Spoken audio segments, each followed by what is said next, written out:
¿Qué tal, amigos? Bienvenidos a su canal Estudiando el Verbo. Les habla su amigo y hermano en Cristo, Antonio García Hernández. Y estamos aquí para el repaso de la lección número 8, titulada Viendo al Invisible. Y es la lección 8 para el 20 de agosto del año 2022. ¿Me acompañan? Antes de hacer la oración, quiero introducir el tema con el propósito que reflexionemos, estando orando, acerca de esto. El título es Viendo al Invisible. La fe es otro pilar de las tres virtudes teologales del apóstol Pablo, ahí en 1 Corintios 13:13, cuando habla acerca del amor, ¿verdad? Al igual que la esperanza, la fe es una realidad compleja y pertenece a nuestra naturaleza espiritual y relacional. ¿Qué significa esto?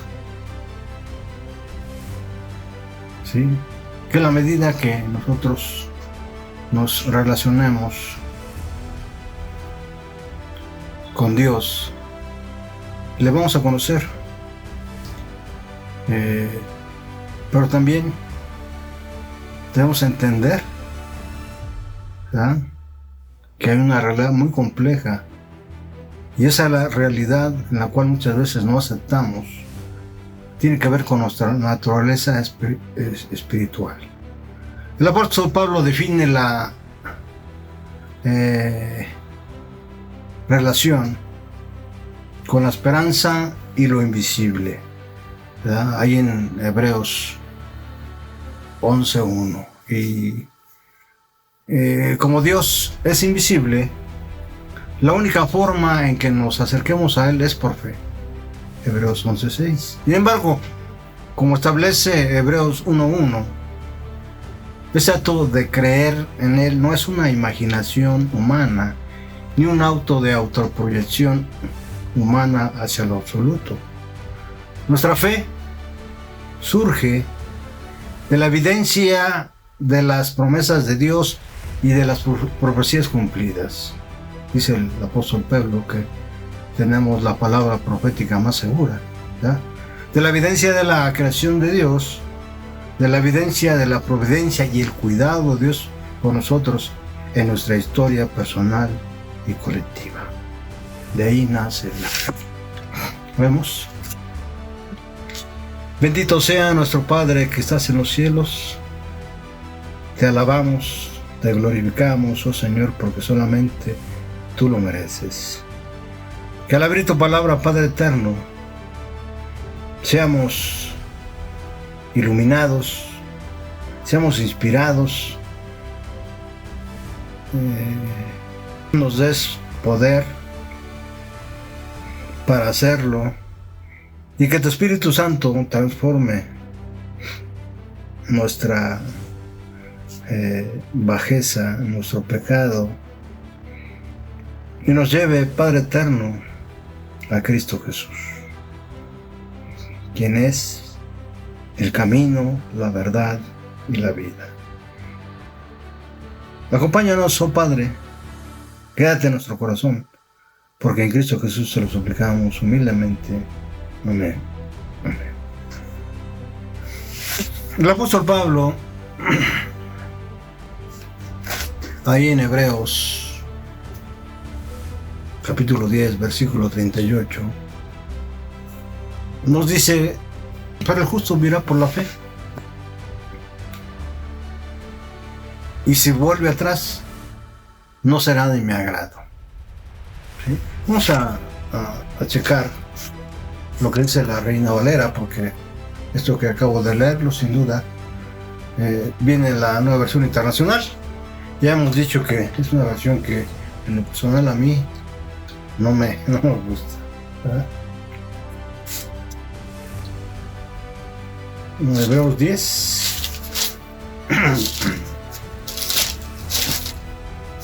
Versículo 38. ¿Qué dice la palabra de Dios? El libro de libros, la Biblia. Fíjense la diferencia. Dice, pero mi justo vivirá por la fe. Y la versión Reina Valera dice, pero el justo vivirá por la fe.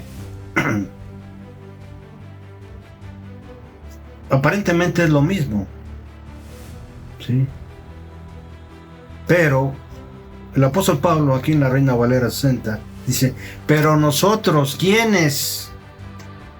Los que hemos aceptado a Cristo, debemos vivir por la fe, ¿verdad? Y si vuelve atrás, es decir, si volvemos a las viejas prácticas, ¿verdad?, que no agradan a Dios, no será de mi agrado, dice el Señor.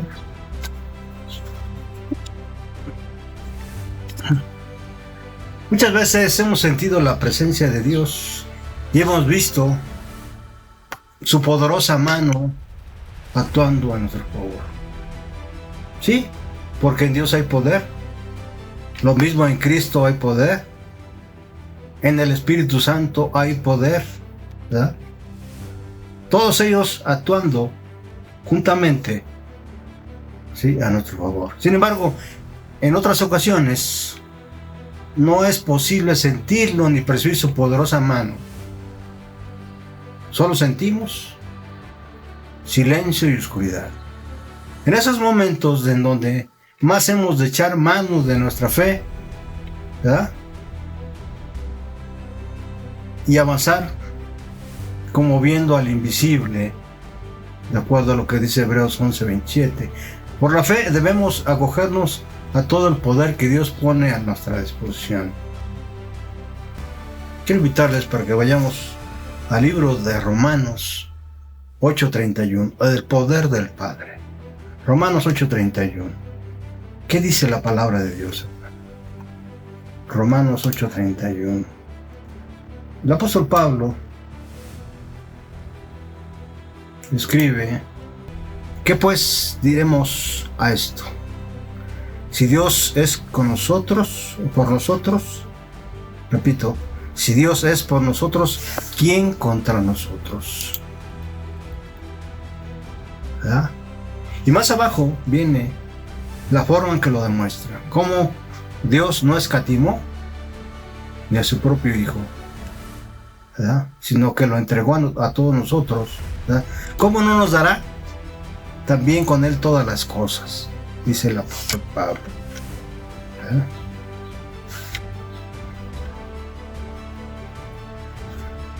Sabemos que Dios es amor. Primera de Juan 4:8. Pero en ocasiones ¿es válido dudar de ello? Por supuesto que no. Si es amor, ¿verdad?, ¿por qué parece olvidarnos? ¿Por qué no nos da aquello que sabemos que es bueno y necesario? ¿Por qué? En Romanos 8:28 al 39 contiene importantes argumentos que nos ayudarán a no dudar de lo que Dios puede hacer y quiere para nosotros. Ya que versículos que ya leímos, ¿verdad? ¿Qué condiciones hay para que Dios nos dé su poder? ¿Qué condiciones para nosotros? Ninguna. Porque Dios ya derramó todo su poder infinito en nosotros. ¿A través de quién? A través de Cristo Jesús, ¿verdad? Dios puede hacer que todo nos ayude para bien. Ahí en el versículo 28 del capítulo 9. Aunque en el momento no parezca evidente, ¿verdad? Si Dios no negó ni a su propio Hijo, sino que lo entregó a la muerte por todos nosotros, ¿cómo no habrá de darnos también junto con el Hijo todas las cosas? Ya lo ven, ¿verdad? Pasamos al siguiente punto. el poder en el nombre de Jesús. Porque en Cristo hay poder, sin duda. Por eso dice el apóstol Juan, quiero invitarles para que abran sus Biblias, ahí del libro de Juan, capítulo 14, versículo 14. Si algo pidieras en mi nombre, yo lo haré. ¿Qué dice la Reina Valera? Juan 14, 14. Pero quiero leer desde el versículo 13. Y todo lo que pidieras al Padre en mi nombre, lo haré, para que el Padre sea glorificado en el Hijo. Si pidieras, versículo 14, algo, si pidieras en mi nombre, si pidieras algo en mi nombre, repito, yo lo haré.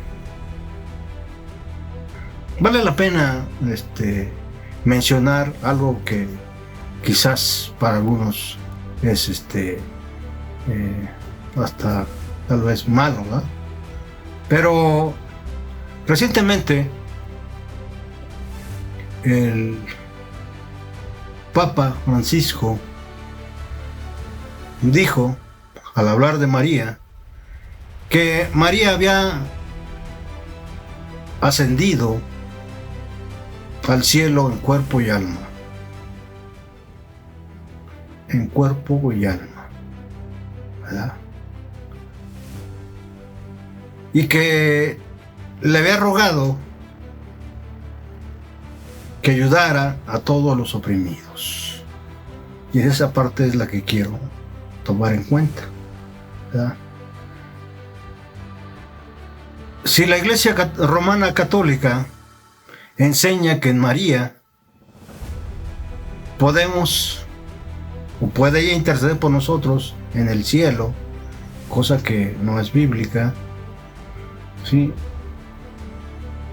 Entonces la palabra de Dios se contradeciría, porque Jesús dice, y todo lo que pidieses al Padre en mi nombre, lo haré para que el Padre sea glorificado en el Hijo.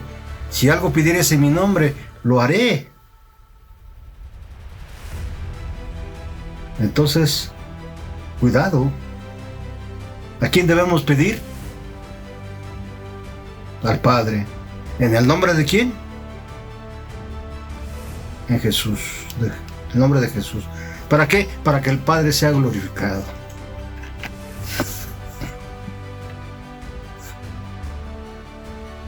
Y para esto Jesús nos enseñó a elevar nuestras peticiones a Dios en su nombre, solicitando su intercesión directa. Cuando pedimos en el nombre de Jesús, podemos estar seguros de que toda la maquinaria celestial, ángeles, Espíritu Santo, el Padre, están obrando en nuestro favor. Quizá no veamos a los ángeles actuar en nuestro alrededor, pero ahí están, son enviados desde el trono celestial en el nombre de Jesús para atender nuestras peticiones. Y uno de los instrumentos más poderosos es la oración. La oración puede tener efectos muy dispares. Tal vez veamos una respuesta inmediata y dramática, tal vez no veamos que suceda nada. En ese caso, esperemos. ¿Cómo? Cuando no veamos que la respuesta de Dios, se nos aconseja que esperemos. La oración ha sido escuchada y la maquinaria se puso en marcha. Tarde o temprano veremos la respuesta. Y en la palabra de Dios hay muchos ejemplos. Por ejemplo, en el caso de Daniel, en el capítulo 9, su oración fue muy convincente, de mucha fe, ¿verdad? De mucho fervor, y sin embargo la respuesta no llegó. Y la misma Biblia nos dice que la respuesta, la oración había llegado en el momento que se hizo, pero que alguien, ¿sí?, no permitía que se trajera la respuesta rápidamente. ¿Y ese alguien quién es? Satanás. Pasemos al siguiente punto. El poder de la resurrección. Para ello, quiero invitarles nuevamente a la palabra de Dios, al libro de libros, a la Biblia, en Filipenses 3:10. Filipenses 3:10. Es el apóstol Pablo, nuevamente, que nos dice ahí en ese versículo: a fin de conocerle y el poder de su resurrección y la participación de sus padecimientos, llegando a ser semejantes a él en su muerte. ¿Verdad? ¿Qué tiene que ver esto? ¿Qué tiene que ver la resurrección, sí, de Jesús con la fe? Y también con el conocimiento de Dios, ¿verdad? Dice, y la participación de sus padecimientos, llegando a ser semejante a él en su muerte. Vamos a aclarar un poquito esto, ¿verdad? Pero antes quiero leerle lo que dice en la Biblia. Dios habla hoy. Lo que quiero es conocer a Cristo, dice. Noten ustedes la diferencia, ¿eh? Sentir en mí el poder de su resurrección, tomar parte en sus sufrimientos y llegar a ser como él en su muerte. Quizás tanto esta versión como la otra, el apóstol Pablo nos quiere llevar a lo que dice ahí en Gálatas: ya no vivo yo, ¿verdad? Ya no vivo yo, sino Cristo vive en mí, ¿verdad? Y también con Cristo estoy juntamente crucificado. ¿Cómo es eso? Con Cristo estoy juntamente crucificado y ya no vivo yo, sino Cristo vive en mí. Y ahora todas las cosas que hago en la carne, las hago ¿por quién? Por aquel que fue crucificado y murió por mí.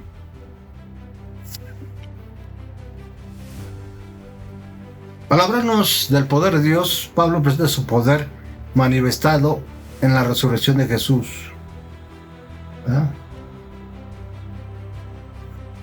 Cristo tenía el poder para volver a la vida, ¿verdad? Para ser glorificado, ¿verdad? Y nos invita también a adquirir ese poder. Esto lo hace con el contexto de nuestra esperanza y nuestra herencia, Efesios 1:18. Es decir, el mismo poder que se manifestó en la resurrección de Jesús está a nuestra disposición hoy. Ese mismo poder nos asegura que también podemos disponer del poder de aquel que ha sido colocado sobre todo principado, autoridad y poder y señorío, ¿verdad? Efesios 1:21. Y finalmente también sabemos que reinaremos con él. 2 Timoteo 2:12. Vayamos al último punto de la lección.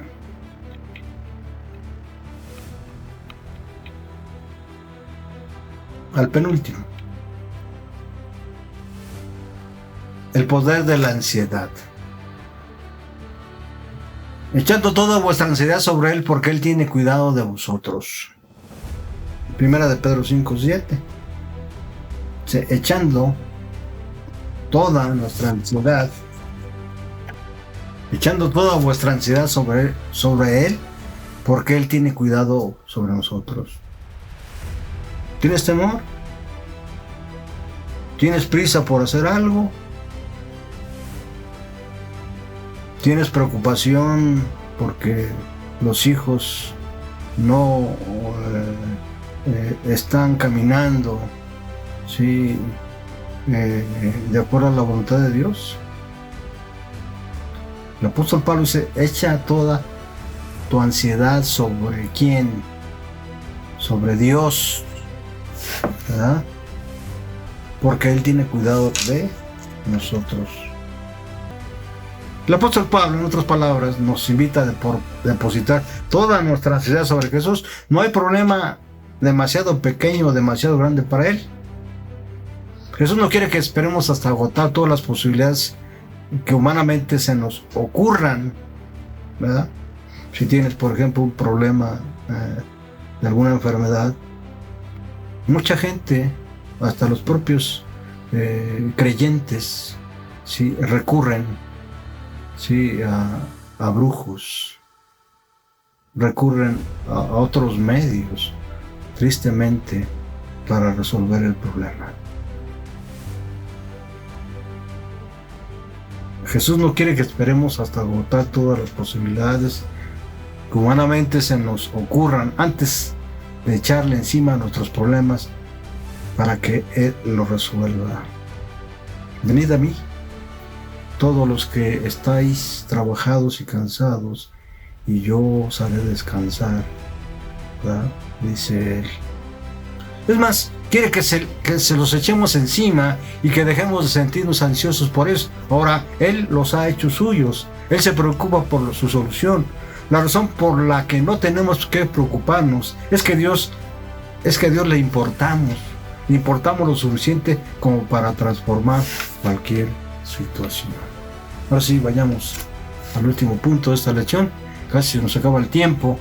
Para ello quiero invitarles a que vayamos a la palabra de Dios, al libro de libros, en el libro de Isaías. Libro de Isaías, capítulo 27. Isaías 40,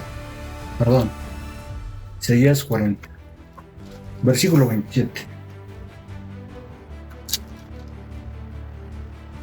Dice: tú, Jacob, ¿por qué dices que tu camino está oculto para el Señor? ¿Por qué, Israel, alegas que Dios pasa por alto tu derecho? Dios pregunta, ¿por qué no vamos a Él? Ya dijimos, en la oración de Daniel, él oró de una manera magistral, de una manera con mucho fervor, con mucha humillación, y su oración llegó de manera inmediata, y la respuesta también fue de manera inmediata. Sin embargo, hay poder en la oscuridad. Pensar que Dios no nos conoce, ¿eh? O sea, ese es otro problema. O que no se preocupa por nosotros, otro problema. Puede ser angustioso. Es como andar en la oscuridad sin ninguna luz que nos guíe. Esa fue la experiencia del pueblo de Israel en su destierro en Babilonia, Isaías 40:27. En esa situación, Dios le recordó su poder, que no desfallece ni se fatiga. Dios no se cansa, ¿sí? Su misericordia cada mañana la renueva, dice el profeta Jeremías, ¿verdad? Que es capaz de fortalecer cansado y acrecentar las fuerzas al cansado y acrecentar las fuerzas del débil. Isaías 40:29, ¿verdad? Piensa en la angustia de un decreto de muerte, sin una posible revocación, sin escapatoria posible, ¿verdad? Daniel 6, del 7 al 8, y versículo 6, y Esther 3:13. El único camino seguro será avanzar. ¿Cómo? Como viendo al invisible. ¿Por qué? Porque Dios es invisible. Hebreos 11:27, al único que tiene poder para librarnos de Satanás y de todas nuestras dudas, de toda nuestra poca fe, etc. Quiero leerles, como siempre, una cita de la pluma inspirada de Elena G. de White, Obreros Evangélicos, página 277. Jesús no nos llama a seguirle para después abandonarnos. Si él piensa eso, está perdido, ¿verdad? Si entregamos nuestra vida a su servicio, nunca podremos hallarnos en una posición para la cual Dios no haya hecho provisión. Cualquiera que sea nuestra situación, tenemos un guía para dirigirnos en el camino. Cualquiera que sean nuestras perplejidades, ¿verdad? De paso, Jesús es el camino, la verdad y la vida. Cualquiera que sean nuestras perplejidades, tenemos un consejero seguro, ¿verdad? Cualquiera que sea nuestro pesar, aflicción, duelo, soledad, tenemos un amigo que simpatiza con nosotros. Vamos rápidamente, ¿sí?, al último punto: aplicación a la vida. Echen su ansiedad sobre Dios. 1 de Pedro 5, 7. Ya lo leímos. No tenía intención de respetar el apóstol Pedro, de respaldar la pereza espiritual ni la irresponsabilidad que había en la iglesia y que hoy sigue también. ¿verdad? 2 de Pedro 1, del 5 al 7. De igual modo, enseñó Jesús a sus discípulos a no preocuparse, sino a confiar en Dios. Mateo 6, 25 al 33, ahí en el Sermón del Monte. Al mismo tiempo, Jesús enseñó a los cristianos que deben ser diligentes y responsables. Mateo 24, 45 y 51. Sí, ahí donde Jesús nos da en su sermón profético las señales del fin del mundo. ¿verdad? ¿Cómo podemos entender estas verdades bíblicas paradójicas en nuestra vida? ¿Cómo podemos enseñar los principios de estos versículos a nuestros jóvenes? ¿Cómo has visto a Dios en tu vida? ¿Cómo fortaleció esto tu fe y tu confianza en Dios, incluso en medio de las pruebas? Son esas preguntas con las que tenemos que trabajar, ¿sí?, en lo que resta de esta semana, para poder comentarlas y platicarlas con nuestros hermanos en la iglesia. El Señor los bendiga. Hasta pronto.